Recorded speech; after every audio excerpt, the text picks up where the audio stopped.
श्रवण कीर्तन स्मरण वंदन पाद सेवन दास रे। पूजन सखी जन आत्मनिवेदन पूजन सखी जन आत्मनिवेदन गोविंद दास भी लाश रे। भजहु रे मन श्री नंदनंदन भय चरनर वृंद रे। भजहु रे मन श्री नंदनंदन अभय चरनर वृंद रे।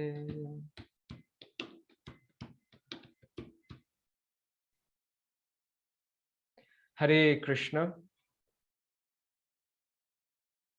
सभी भक्तों को मेरा दंडवत प्रणाम। तो आज हम लोग अध्याय 20 से शुरू करने जा रहे हैं।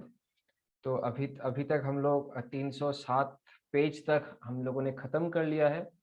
और हम लोग अभी जो कार्यक्रम अभी जो चल रहा है, जो इस श्रृंखला में हम लोग को बहुत एक आनंद आ रहा है कि क्योंकि हम लोग भगवान के बारे में और भी अच्छे से जान रहे हैं और भगवान कैसे अपने भक्तों के साथ कैसे जो है ना रेसिप्रोकेट करते हैं, वो भी हम जान पा रहे हैं इस कृष्ण बुक के माध्यम से। तो अभी हम लोग को ये एक ऐसा एक रस है जिस रस को हम लोग मतलब जितना भी हम लोग इसको पान करें, उसका जो टेस्ट है वो कभी खत्म नहीं होता। तो अभी हम लोगों ने ये यहाँ तक समझा है कि कृष्णा एक अनंत है, कृष्णा अनंत है और कृष्णा के द्वारा दिया गया जितना दंड या कृष्णा का दिया गया मतलब कृष्ण से द्वारा दिया गया कोई भी कृपा, दोनों ही समान होते हैं। तो एक लाइन हम लोगों को मिला था, तो अभी हम लोग यहाँ से शुरू करेंगे। अध्याय 20 से हम लोग का शुरू करेंगे।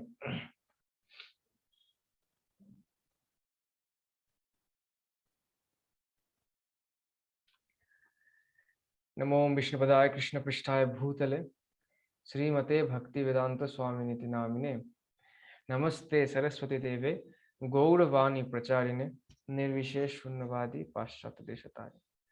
जय श्री कृष्ण चैतन्य प्रभु नित्यानंद श्री अद्वैत गदाधर श्रीवासादि जय गौर भक्त वृंद।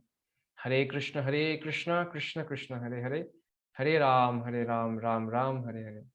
शारद का वर्णन। इस अध्याय का शिरोनाम है शारद का वर्णन। ओके, तो अभी हम लोग शुरू करने जा रहे हैं। कृष्ण तथा बलराम द्वारा प्रलंबासुर वध तथा विध्वंसक दावानल पान की चर्चा वृंदावन के घर घर में चलने लगी। ग्वालों ने इन अद्भुत कार्यों का वर्णन अपनी पत्नियों तथा अन्य सब से किया। ग्वालों ने इन अद्भुत कार्यों का वर्णन अपनी पत्नियों तथा अन्य सब से किया और वे सभी आश्चर्यचकित थे। वे इस निष्कर्ष पर पहुंचे कि कृष्ण तथा बलराम देवता थे जो कृपा करके उनके बालक बनकर वृंदावन में आए थे। इस तरह वर्षा ऋतु आई। भारतवर्ष में ग्रीष्म का भीषण आतप मतलब गर्मी के बाद वर्षा ऋतु का आगमन अत्यंत सुहावना लगता है। आकाश में बादल घिरकर सूर्य तथा चंद्रमा को ढकते रहते हैं। आकाश में क्या होता है? बादल घिरकर सूर्य तथा चंद्रमा को ढकते रहते हैं, जो लोग को अत्यंत चित्ताकर्षक जो लोगों को अत्यंत चित्ताकर्षक लगते हैं और प्रतिक्षण वर्षा की आशा रहती है। ग्रीष्म के बाद वर्षा ऋतु का आगमन जन जन को जीवनदायी लगता है। घन गर्जन तथा बीच बीच में बिजली की चमक लोगों को पुलकित करती रहती है।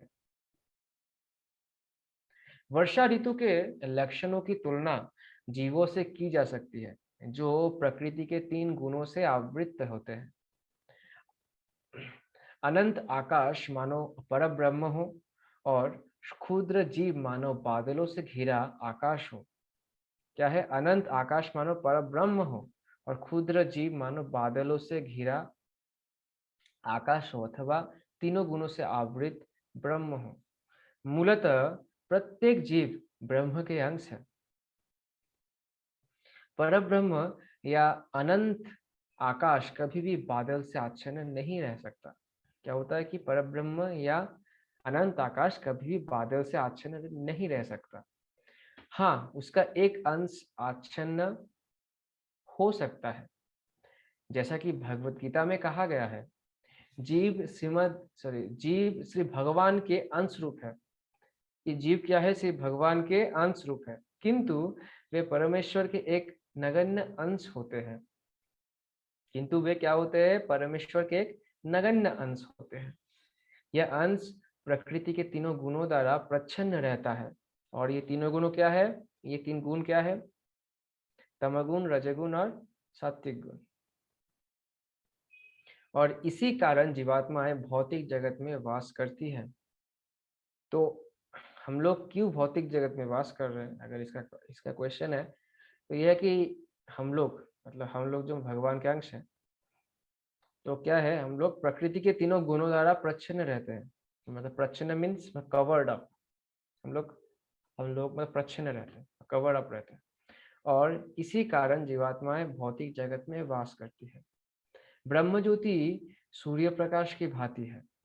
जिस प्रकार सूर्य प्रकाश में सूक्ष्म चमकीले कण रहते हैं, उसी प्रकार ब्रह्म ज्योति भगवान के सूक्ष्म अंश से भरी रहती है। परमेश्वर के इसी सूक्ष्म अंश का असीम विस्तार में से कुछ जीव प्रकृति के प्रभाव से प्रच्छन्न रहते हैं और कुछ उससे मुक्त रहते हैं। पृथ्वी से सूर्य प्रकाश द्वारा जो जल खींचता है, वही बादल बन जाता है।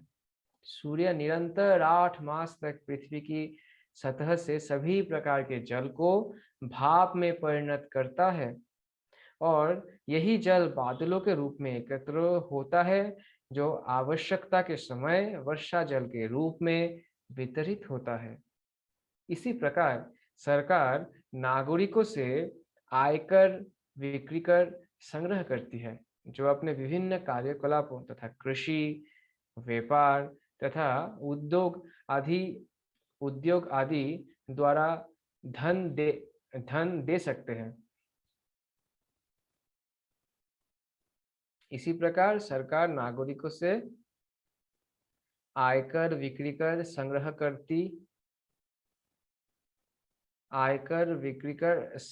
करती है, जो अपने विभिन्न कार्यकलापों तथा कृषि, व्यापार तथा उद्योग आदि द्वारा धन दे सकते हैं। इसी तरह सरकार आयकर तथा बिक्री कर के रूप में कर लगाती है।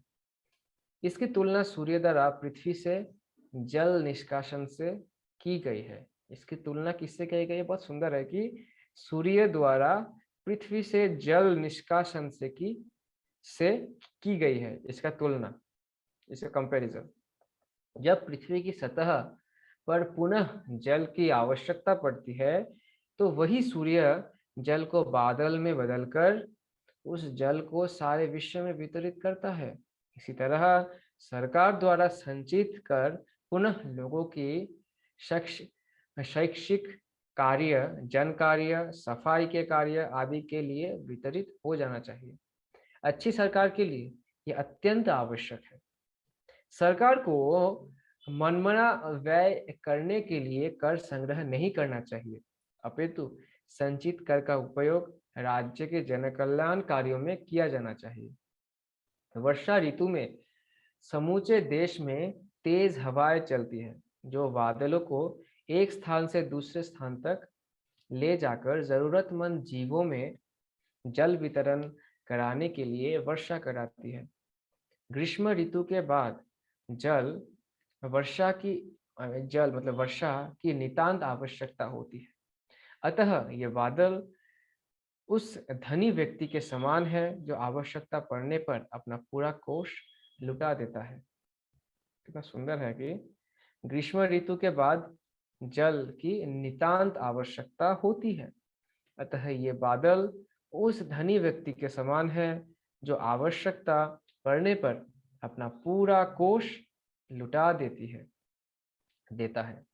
इसी तरह ये बादल पूरे विश्व में जल वितरित करके अपने को रिक्त कर देता है। जब भगवान रामचंद्र के पिता महाराज दशरथ अपने शत्रुओं से लड़ते थे तो कहा जाता है कि वे उस किसान की तरह उनके पास पहुंचते थे जो खेत में उगे अनावश्यक पेड़ पौधों को समूल नष्ट कर देता है। तो ये कहा गया है कि जब भगवान रामचंद्र के पिता महाराज दशरथ अपने शत्रुओं से लड़ते थे तो कहा जाता है कि वे उस किसान की तरह उनके पास पहुंचते थे जो खेत में उगे आवश्यक पेड़ पौधों को समूल नष्ट कर देता है। और जब दान देने का अवसर आता था तो वे उसी प्रकार धन वितरित करते जिस प्रकार बादल जल बरसाते हैं। बादलों द्वारा वर्षा जल का वितरण अपनी प्रचुर मात्रा में होता है कि उसकी उपमा अत्यंत उदार धनी पुरुष द्वारा धन वितरण से की जाती है। बादलों से इतनी वर्षा होती है कि जहाँ जल की आवश्यकता नहीं होती वथा चट्टानों पर्वतों तथा समुद्रों में वहां भी प्रचुर जल बरसता है। ये बादल उस दानी पुरुष जैसा है जो जो पात्र कुपात्र का विचार किए बिना ही दान के लिए अपना कोष खोल देता है। वो मुक्त हस्त दान देता है। एक सेकंड।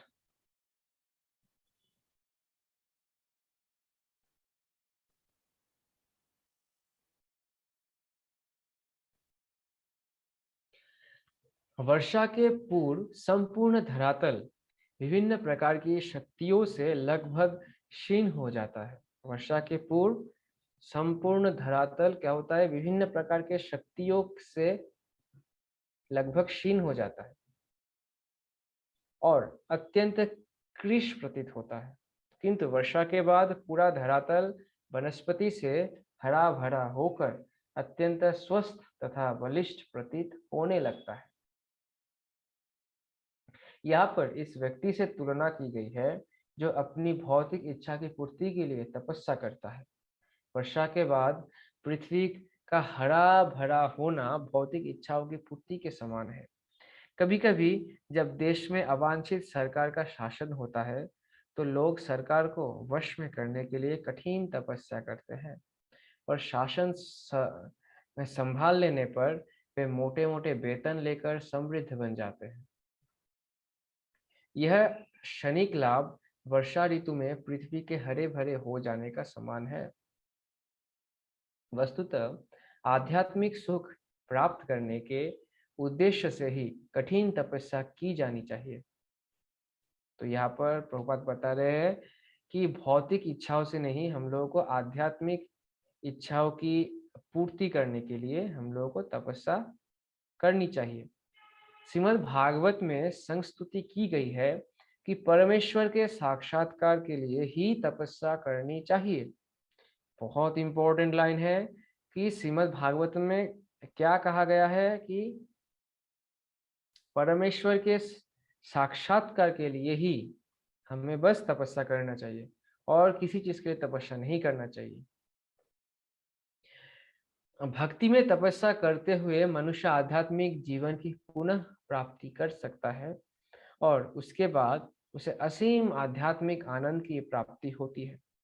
किंतु यदि कोई भौतिक लाभ को दृष्टि में रखकर कठिन तपस्या करता है तो भागवत के अनुसार उसके परिणाम क्षणिक होते हैं और केवल अल्पज्ञ ही ऐसा इच्छा करते हैं। तो क्या है कि किंतु यदि कोई भौतिक लाभ को दृष्टि में रखकर कठिन तपस्या करता है तो भागवत के अनुसार उसका जो परिणाम वो क्षणिक होता है, बहुत मतलब कम समय के लिए होता है, बहुत क्षणिक। और केवल अल्पज्ञ ही ऐसा इच्छा करते हैं। वर्षा ऋतु में संध्या समय वृक्षों की चोटी पर इधर-उधर अनेक जुगनू दिखते हैं, जो दीपों की भांति टिमटिमाते हैं, किंतु आकाश के ज्योतिष्क तथा सूर्य तथा चंद्रमा नहीं दिखते। इसी प्रकार इस कलयुग में नास्तिक या दुष्ट लोग सर्वत्र दिखते हैं, किंतु वास्तविक आध्यात्मिक उत्थान के लिए वैदिक नियमों का पालन करने वाले लोगों का अभाव हो जाता है। कितना इंपॉर्टेंट लाइन है, मैं फिर से पढ़ता हूँ कि वर्षा ऋतु में संध्या समय वृक्षों की चोटी पर इधर-उधर अनेक जुगनू दिखते हैं, जो दीपों की भांति टिमटिमाते हैं, किंतु आकाश के ज्योतिष्क तथा सूर्य तथा चंद्रमा नहीं दिखते। ग्रीष्म के समय बोल रहे हैं प्रभुपाद।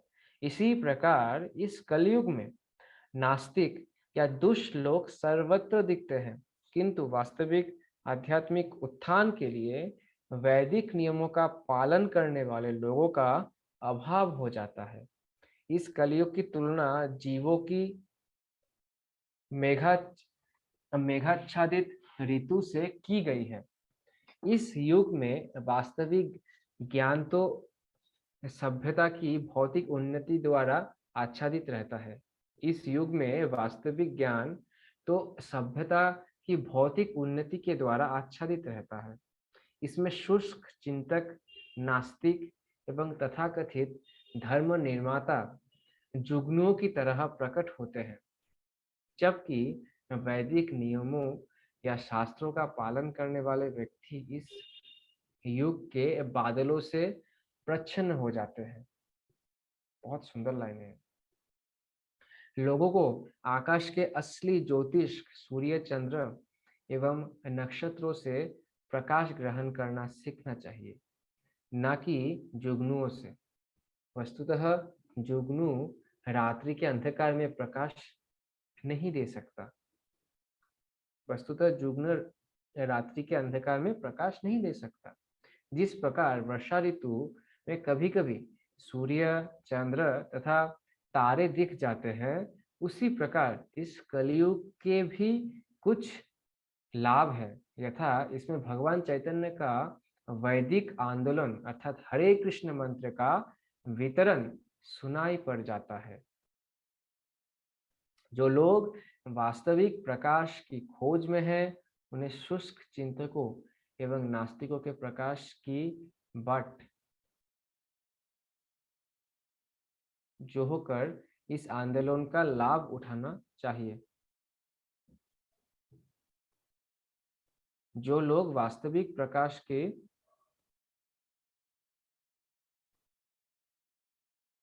जो लोग वास्तविक प्रकाश की खोज में हैं, उन्हें शुष्क चिंतकों एवं नास्तिकों के प्रकाश की नहीं पर इस आंदोलन का लाभ उठाना चाहिए। और यह आंदोलन कौन सा है?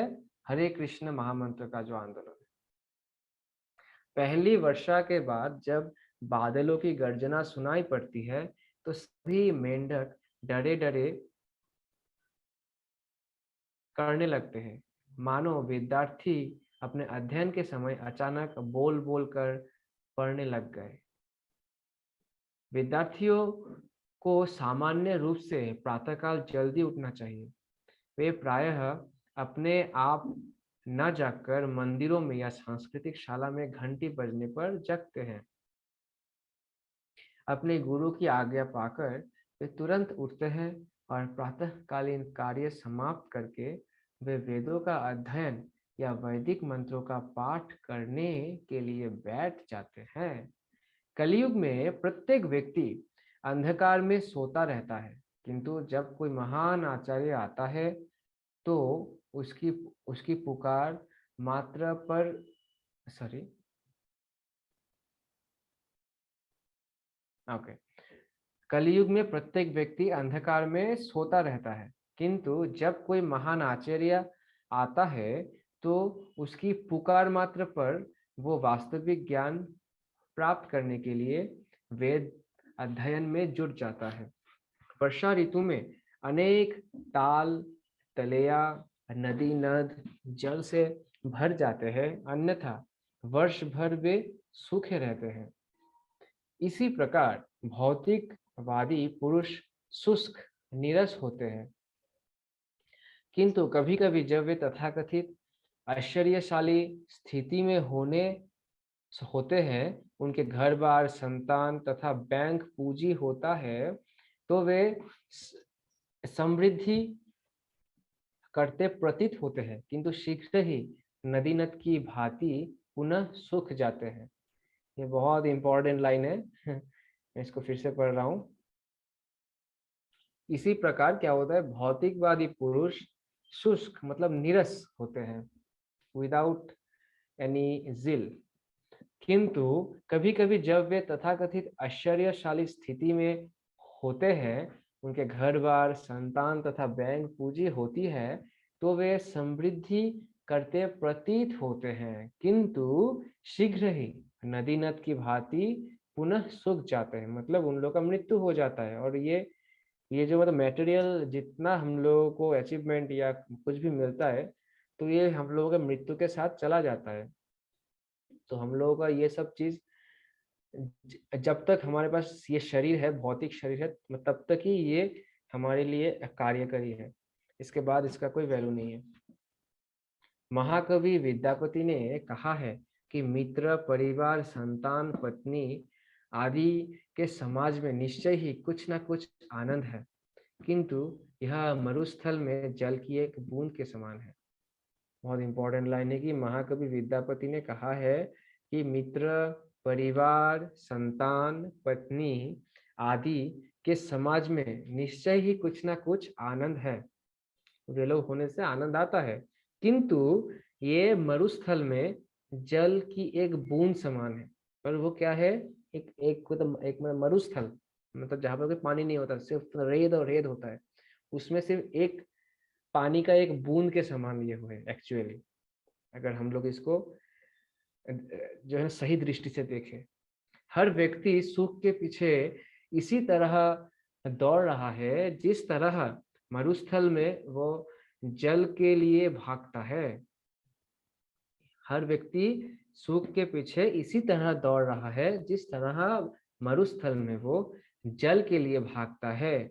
यदि मरुस्थल में जल एक बूंद हो तो नाम के लिए तो वो जल कहा जाता है, किंतु उस जल की बूंद का लाभ नगण्य होता है।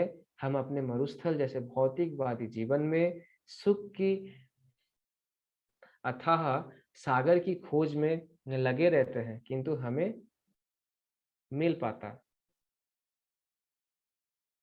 आई थिंक यहाँ पर कुछ एक लाइन शायद छूट गया है कि हर व्यक्ति सुख के पीछे इसी तरह दौड़ रहा है जिस तरह मरुस्थल में वो जल के लिए भागता है। यदि मरुस्थल में जल एक बूंद हो तो नाम के लिए तो वो जल कहा जाता है, किंतु उस जल की बूंद का लाभ नगण्य होता है, बहुत नगण्य होता है। हम अपने मरुस्थल जैसे भौतिकवादी जीवन में सुख के अथाह सागर की खोज में लगे रहते हैं, किंतु हमें नहीं मिल पाता, यहाँ पर नहीं होगा।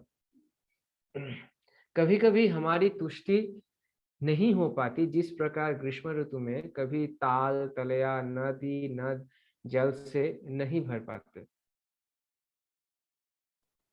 वर्षा के कारण तृण, वृक्ष तथा वनस्पतियां हरी भरी लगती है।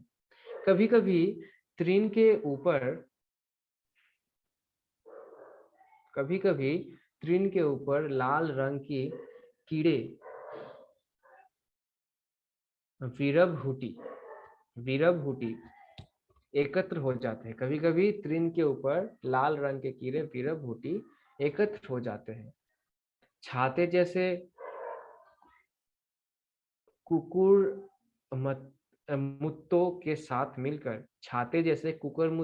साथ मिलकर हरा तथा लाल रंग के ऐसा दृश्य उपस्थित करते हैं मानो कोई व्यक्ति अचानक धनवान बन गया हो।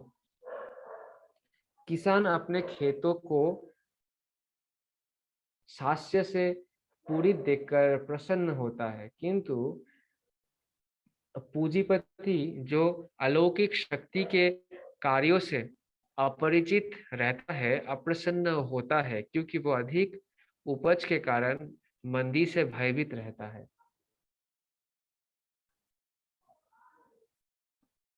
तो क्या होता है कि किसान अपने खेतों को शस्य से पूरी देखकर प्रसन्न होता है, किंतु पूंजीपति मतलब कैपिटलिस्ट जो अलौकिक शक्ति के कार्यों से अपरिचित रहता है अप्रसन्न होता है, क्योंकि वो अधिक उपज के कारण मंदी से भयभीत रहता है। कुछ देशों की सरकारों के पूंजीपति किसानों पर अधिक अन्न उत्पादन के लिए प्रतिबंध लगा देते हैं, क्योंकि उन्हें यह ज्ञान नहीं है कि अन्न का वास्तविक दाता तो भगवान है। तो कुछ देशों के सरकारों के पूंजीपति किसानों पर अधिक अन्न उत्पादन के लिए प्रतिबंध लगा देते हैं, रेस्ट्रिक्शन लगा देते हैं। क्यों? क्योंकि उन्हें यह ज्ञात नहीं है कि अन्न का वास्तविक दाता कौन है, भगवान है। उन लोगों को नहीं पता। वैदिक आदेशों के अनुसार एको बहुनांग यो विद्याति कामान, भगवान इस सृष्टि का पालन करता है, अतः वो जीवों की आवश्यकता के अनुसार पूर्ति की व्यवस्था करता है। जब जनसंख्या बढ़ जाती है तो उसका भरण पोषण परमेश्वर का उत्तरदायित्व होता है, किंतु जो नास्तिक है वो बदमाश है। वे अपने व्यापार में अवरोध मानकर यह नहीं चाहते कि प्रभुत अन्नोत्पादन हो।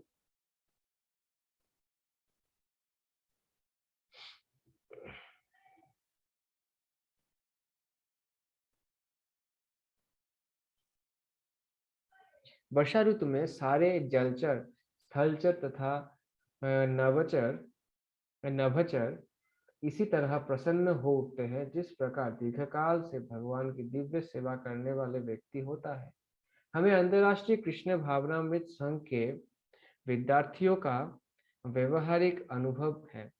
विद्यार्थी बनने के पूर्व वे अत्यंत मैले कुचले लगते थे। यद्यपि उनका प्राकृतिक स्वरूप सुंदर था, कृष्ण चेतना विषय ज्ञान न होने के कारण वे मलिन तथा दयनीय प्रतीत होते थे। किंतु जब से वे कृष्ण भावना भावित हुए हैं, इनका स्वास्थ्य सुधर गया है और विधि विधानों का पालन करने से उनकी शारीरिक कांति बढ़ गई है। जब वे केसरिया रंग का वस्त्र धारण करके मस्तक पर तिलक लगाकर अपने हाथों तथा गर्दनों में मालाएं पहन लेते हैं तो वे इस तरह लगते हैं मानो सीधे वैकुंठ लोक से आए हो। हरे कृष्ण प्रभु जी। तो अभी आज हम लोग 313 नंबर पेज तक ही आज हम लोग समाप्त करेंगे, क्योंकि अभी समय हो गया है। तो मुझे जो है ना पढ़ने में अगर कोई भी त्रुटि हुआ हो तो आप लोग मुझे क्षमा कीजिएगा। तो मैं जो भगवान की सेवा करने की कोशिश करता हूँ और मेरे से मतलब जो जितना तक होता है मैं करता हूँ।